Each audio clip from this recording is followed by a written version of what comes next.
My guest today is Winston Chang, the Public Sector Chief Technology Officer at Snowflake. Winston, thanks so much for taking the time. Great to be here, Jason. Thank you. Let me set just a little bit of context for our conversation today. Data, as we know, is the engine that powers agency IT modernization efforts. It powers improvements in customer experience. And of course, data powers better cybersecurity. The challenge for all agencies is the ability to harness that data and how they can use the cloud to drive better and faster decisions. Agencies help to break down information silos, ensure secure data sharing is the rule, not the exception. One example of this is the Veterans Affairs Department. It's creating a new master data management system. The goal of this back-end system is to take data elements and share them across the agency. They were creating a centralized data repository, if you will, for the entire agency. GSA's Data and Analytics Center of Excellence says there's 3 main steps for agencies that they should consider to move in this direction. This includes developing a roadmap, creating a resourcing plan, and determining your governance approach, centralized, decentralized, federated. We know every agency is moving along this maturity path for how they use, manage, and share their data. So what are some of those considerations as agencies continue to develop their approaches and data management? Well, that's where my guest comes in. Once again, I'm joined by Winston Chang, the Public Sector Chief Technology Officer at Snowflake. Winston, we've been talking about data now for, it feels like 15 years, 20 years, how long it's been? Long time. Long time. But it's really key here because it really can help agencies simplify this digital transformation strategy that involves obviously the cloud. Talk a little bit about what you see, what you're hearing from your agency customers, what you're seeing in the public sector. Well, I think with cloud migrations and the move to the cloud, we're really starting to see that next generation of technology come through. And all of the infrastructure that is the cloud has now been used, and some of the first order problems have sort of been attacked and understood. We've had some failures and come back to it. So now what you're seeing across the markets are all of these aggregations, they're abstractions on top of the cloud. And the benefit of those abstractions is that they really allow for the technology to better fit the business models. So in that, with data, it makes so much more sense, right? There's so many constraints prior, whether it was on-prem or early in the cloud, that data silos we talk about. We talk about the need for compute and having to replicate your data multiple times, or data sharing and how you have to copy it. Now the ability out there, the technology exists out there where that management is all seamless. It's all taken care of. And it's all taken care of across different cloud vendors. So it's not just you're stuck on Google or you're stuck on Amazon.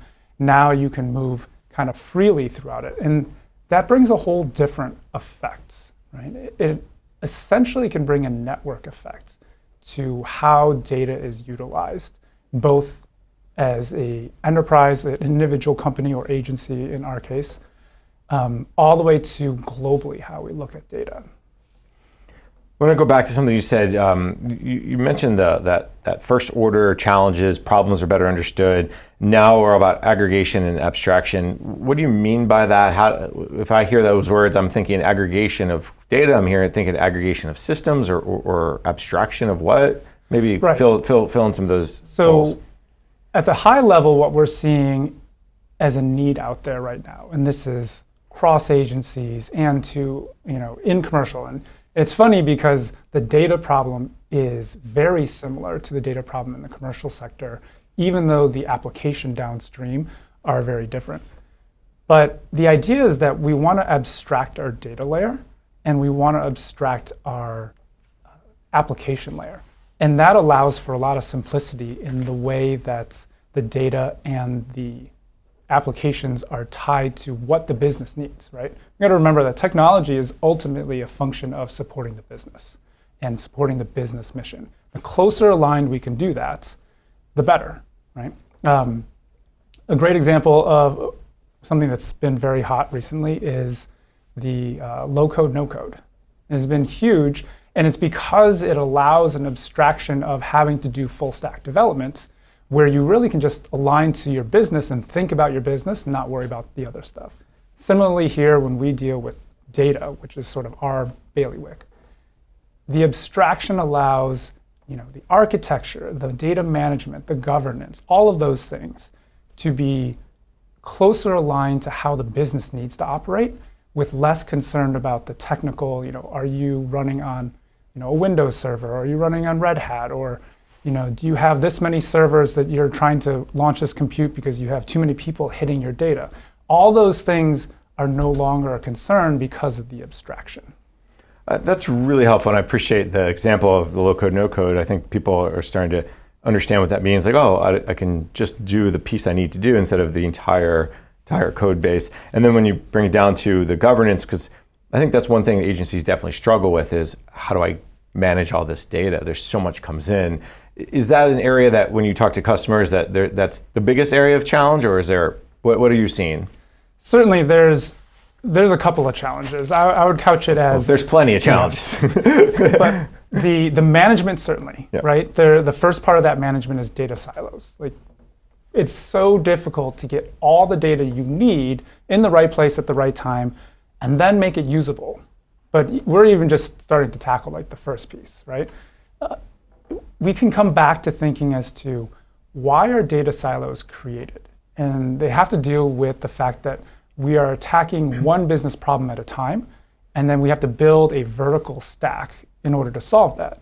Now, when you abstract that data layer, when you can put that entire data layer on one system that multi-cloud, right, goes across everything, same user experience, which is drastically simplified.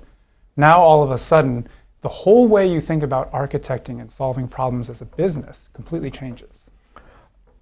One of the things about this move toward the business and getting kind of making the technology easier, I think that's being driven by this comfortability of the cloud. You mentioned it doesn't matter what cloud you're using, by abstracting the data layer, by abstracting the application layer, you can cut across. You're going to live in this hybrid cloud environment, which we know agencies will for the future. Do you get a sense that the business needs, the business requirements are really coming to the forefront more than ever? Not just because we had a pandemic and because people realized how hard it was, but because it's just this maturity that's happening across the community? I certainly think so. And if we actually look to the commercial sector, I think we can sort of see where that progression moves.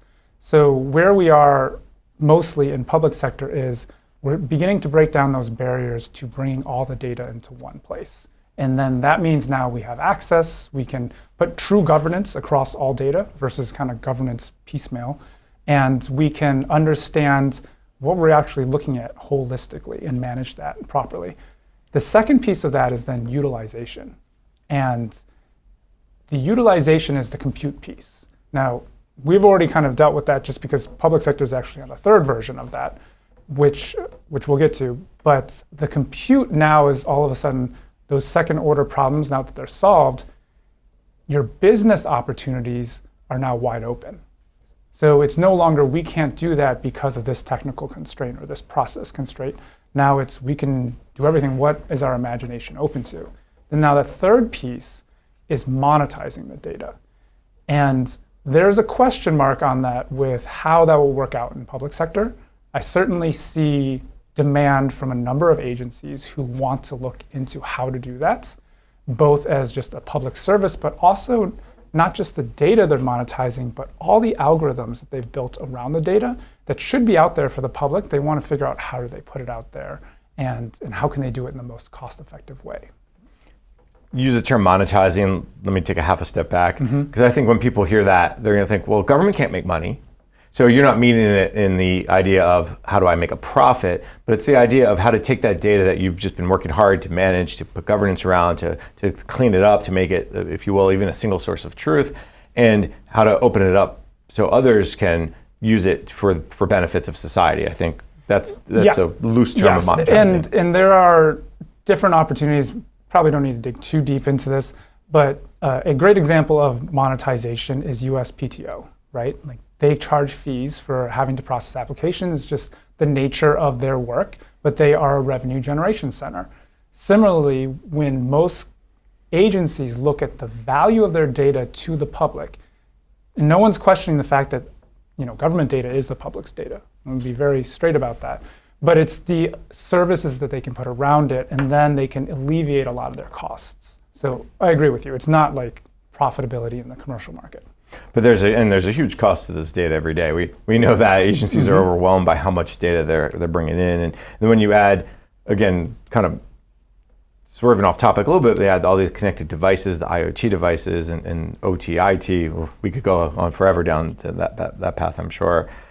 You mentioned that the public sector is moving to kind of the third version of kind of the digital transformation effort. Version 1 was early 2010s. Oh, we got to go to the cloud, move to the cloud. A lot of lift and shift.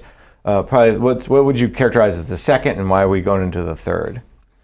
So the lift and shift, right? We're moving on-prem, but we're building it like it's on-prem in the cloud, right? The next generation are the initial leveraging the fundamental infrastructure services, and every one of the cloud provider has these, right? I think we saw those individual services like Hadoop, right? Was a great software. Everyone was dropping data into Hadoop. The third is the abstraction.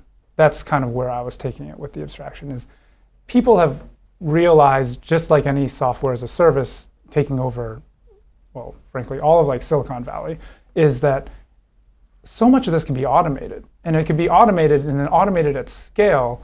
And so an individual no longer has to automate that data or automate all those processes, automate all the infrastructure. They can just pay for a service, and honestly, you don't have to build it. So the build buy question, right? The initial piece of the build buy is way cheaper because there's zero cost. And the truth of the automation is at scale, for us, we can do it probably cheaper than anyone can do it who builds it themselves and just runs it. So the operational cost actually makes more business sense from a build buy decision.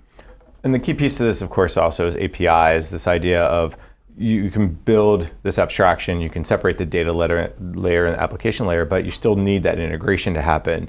And like I had a really great interview recently with USDA. They have an API first, and they build all these APIs that are really pushing out the data. Is that that's part of this third generation, is this understanding the use and the take advantage of APIs? So APIs definitely have their place, but I would say that we've designed something a little different, and I know we weren't intending really to like talk about our technology specifically, but it is a unique differentiator in that the architecture of Snowflake is designed that every data object doesn't have to be copied.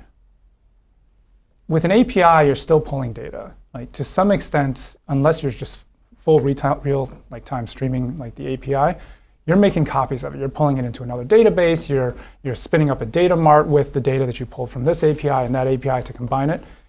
With our technology, you're not doing that at all. It's one copy, and so that changes everything. In the same way that like blockchain changes the way that you can do business because it's immutable, right? We have one copy, and that allows for a wholly different way of managing your business. I appreciate that, because I think a lot of people think of sharing, oh, it's got to be an API. It's got to be an API. Mm-hmm. So it's great that you put a little finer point on that. I appreciate that. It's also a good time for a break, because when we come back, we can get into some of these details about really why we're talking so much about data and why it's so important. You're listening to the discussion Innovation in Government, sponsored by Carahsoft on Federal News Network. Welcome back. You're listening to the discussion Innovation in Government, sponsored by Carahsoft on Federal News Network. I'm your host, Jason Miller. My guest today is Winston Chang, the Public Sector Chief Technology Officer at Snowflake. Now, Winston, before break, we're talking about this idea of simplifying digital transformation, using the cloud, driving towards business mission needs versus just the technology side. Really, the other piece that we got to go down is this idea of collaboration, because really that's what business, collaborating with technology, collaborating with citizens, collaborating with businesses, so on and so forth. So let's talk about how can taking this data-centric approach really drive that successful collaboration with the mission areas. Certainly. So I think we all understand that data foundationally is the underlying, we have tons of analogies, oil, basis, whatever you want to call it, but it underlies all of the decision making, all of the ways that we would need to collaborate behind our businesses and or achieving our missions. What we're seeing is that in a lot of ways, we're seeing a network effect. similar to how social media took off, where collaboration is able to scale massively and happen at multiple levels.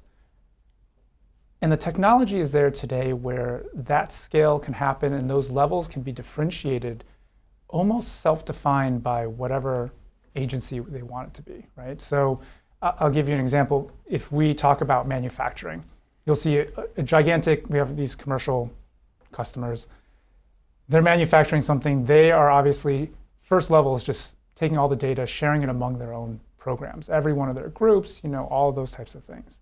The second level is every one of their suppliers and partner networks.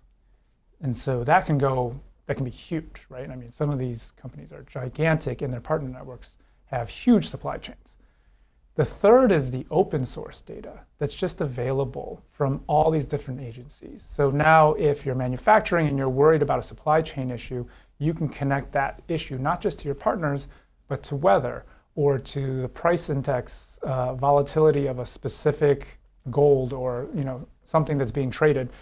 All those things come into play, and now you're making decisions at those multiple levels. And where those levels exist, you can define via software, right? That's ultimately what it is. You're defining it by code.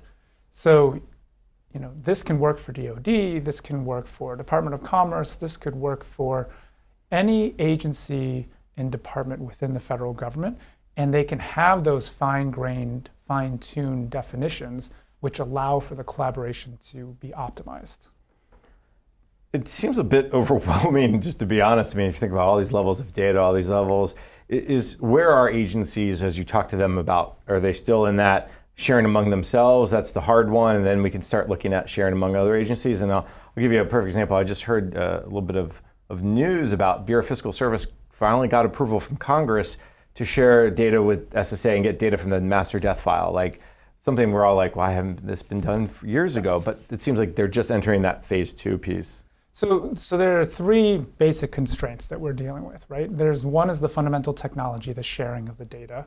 The second is the actual processes, which for federal, especially, I would also put in the authorities and all the legal parameters that sort of get in that. And then there's the culture. So the way that I kind of look at it is the technology's out today, and us being one of those technologies, is we can really reduce a couple of those factors. We can reduce the technology piece. Data sharing for us is simple. It's like 2 clicks, and we've had agencies do these proofs between interagency, right? But even just to get to doing a proof like that, you then have to deal with the process. So how does the data get there? But then the process of your MOUs, your ISAs, and I can't even remember what all the acronyms mean. But then you get all these things like authority of collection. So if someone over here has the authority to collect, but another agency over here has to actually use that data, how do you even navigate that legal parameter of who can collect it and how it has to be transferred? So we can help in those ways because of the way technology is now derived on software. These policies and these sharing can really reduce the risk of sharing. And that is because you can put on top of it policies that are automated, that automatically check. You can watch the metadata that moves back and forth. So in that case, we actually reduce 2 pieces of this. We reduce the size or the issues of the technology, how quickly it can connect. And then we can actually reduce the process, procedure, policy piece. And that completely changes the entire game, right? Because I don't think I've ever met a civil servant who doesn't want to accomplish their mission. Civil servants and contractors and the whole federal scape, they're all here because they believe in a mission, right? The problem comes is the risk assessment when it comes to collaboration and sharing. There's just too high of risk. This data set will land me in jail for 50 years if I don't control it properly. So therefore, everything comes back to controlling risk. That can be reduced with technology. That's why those processes improve. And then now that culture of wanting to collaborate, that mission-focused culture, more so than I think even the commercial sector will ever see, can really come forth, and it can come forth organically. The risk piece is so important. I think that's part of this culture. It's part of the change, part of the process. what goes into kind of addressing that culture challenge? We talk about it all the time, right? It's never the technology, it's always the culture. Is it just the small proofs of concepts? It's showing that it can be done, and look, you didn't go to jail type stuff, or what are you seeing with your customers? I think it's actually more of a technical question. So it is the technology. It is a technical question. Okay. And I'll come back to, in our previous segment, we talked about how we don't have to copy data, right? That is distinctly different than how everything was done before. When you don't have to copy data, you're not trying to figure out where that copy is going to be floating, right? And we have, in the federal government, you have like government-owned, contractor-operated, you have contractor-owned, contractor-operated. I've seen so many horror stories of, you put out a procurement, the contractor owns it, they own the data, right? And in theory, that is government data, but that's just sort of how our legal system is set up to procure those things. So if you're able to control those, and then you add on, the basic things that we all have in, role-based access, two-factor authentication, you add all those layers on, plus policy layers, the ability to make your perfect storm or to reduce essentially your perfect storm of things that could happen and automate that now exists. And it's plentiful, and it's been tested thoroughly in the commercial sector. So now all of a sudden that risk factor comes down. And certainly it takes time for people to grow accustomed to that. But diving into the technical chops, you will realize, and we're seeing this across the board, is once people dive in, and we're seeing it in the intelligence community, fundamentally the technology is there now to do this. So now it's a question of how do they want to use it, right? You brought up earlier in our conversation the infrastructure piece, and I think that's a key piece. We're hearing a lot of security as code discussion, the software-defined networking, this idea that you can use code to say, Winston can see it on Mondays, but not on Tuesdays. Or now he can see it on Wednesdays. And all of that kind of that real-time changing also helps kind of lower that risk. The other side of it is the process piece, and that's over and above the authorities and the challenges of kind of does Congress approve it or not. But there's always an internal process.